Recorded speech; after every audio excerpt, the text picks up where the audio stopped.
Good morning. Welcome to MasterTrader. You can learn to use simple market and stock analysis to make money investing and trading. I'm Greg Capra. Let's take a look at these wacky markets that have been whipping back and forth in this range, hundreds of points, and what I've called Mr. Schizophrenic. It's whipping back and forth here. With happy days, oh, the market's going to crash, so on and so forth. In any event, on this particular day when I told subscribers this looks like the beginning of a breakdown bar failure, and it's a pattern. At the beginning of it, it certainly looks and is a breakdown, but it closes with a small minor bottoming tail bar. Right? That's that bar right there, followed by an inside bar, and then sometimes another one, and this one threw a twist in it with the news that day, more fears of trade wars. Prices went down and then reversed back up again. What a strong bar, a wide range bottoming tail bar. Very powerful because it shows you how aggressive the buyers are on that day. And then it was follow through, and then the buyers disappeared again. Sellers came in, driving the markets back down. And then the overnight futures pushed back up, which was right here, where they had dropped back down and chopped around back up again. Yesterday, we spent most of the day just chopping sideways. You can see a little bottoming tail bar, and they do look different when you look at the spiders, right, which does not incorporate the 24-hour chart. So you closed down a little bit, and now back up again, which has been the MO of this market to whip back and forth like that. How much longer can this go on? So what we see is that this is beginning to get tighter and tighter over here, and you can see the overall bottoming action that's happening here as I open that up in a longer term intraday chart, 180-minute chart. Nothing magical about it, just something I've used for years to compress the intraday data. So what we're looking for is, can it get through this high here? Is today the day that buyers are going to show up? The ranges are getting smaller. It's getting tighter. And you can see the 20 MA right over the top of it. Before I continue and look at other markets, guys, I'm going to start doing these live where I can take your questions at 9:15 in the morning.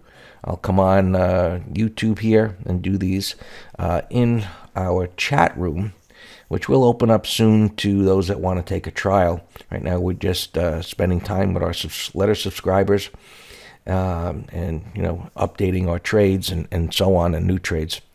This consolidation here can't go on much longer. I don't think so. I mean, and, other markets are pretty much looking the same. So many stocks are looking the same.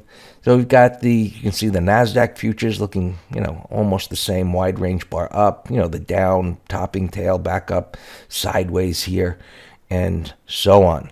The transports have been holding up here, and a new breakdown bar failure beginning to form if it can take out this high here.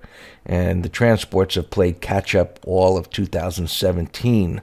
The Russell has actually been outperforming a little bit, and looking at that chart, you might be thinking, really, Greg, where? Well, just look how it's churning higher a little bit. It's very slight, and look how it's through the moving averages versus being directly below the moving averages. So a little nuance there. Certainly not doing anything great, but it is showing some relative strength. The oil stocks had a fantastic couple of days. Oil was able to push up above this range, and the benefit of that finally is the energy stocks, and XLE pushing up through here, and we've got a bunch of positions in oil stocks and XLE looking for this to continue to move higher. Some stocks this morning that are not doing so well, right? BBBY, this is Bed Bath & Beyond, breaking down, possibly earnings. I would have to check on that, but obviously not doing well. Facebook, having a little bit more of a relief rally there. You can see churning up here. This is the 24-hour chart. So moving up into what is going to be pretty tough resistance up there. Okay. And MRO is up a little bit here. So the oil stocks will probably start to lose momentum. Biotechs coming back to life here. You can see it's inching up here. This is a triple leveraged ETF for biotech, one of the ones that we go to when we want to trade the biotechs. And NVIDIA's up here a bit here pre-market. Some of the semiconductors beginning to come back. Netflix had a great day, and it's continuing to go up here today, and could be a good one for intraday traders. It gave back its gains yesterday as the market began its gyrations or didn't follow through. So we will see how this all shapes up for today, and is today the day that the markets move higher and stop their fears of what's happening here. So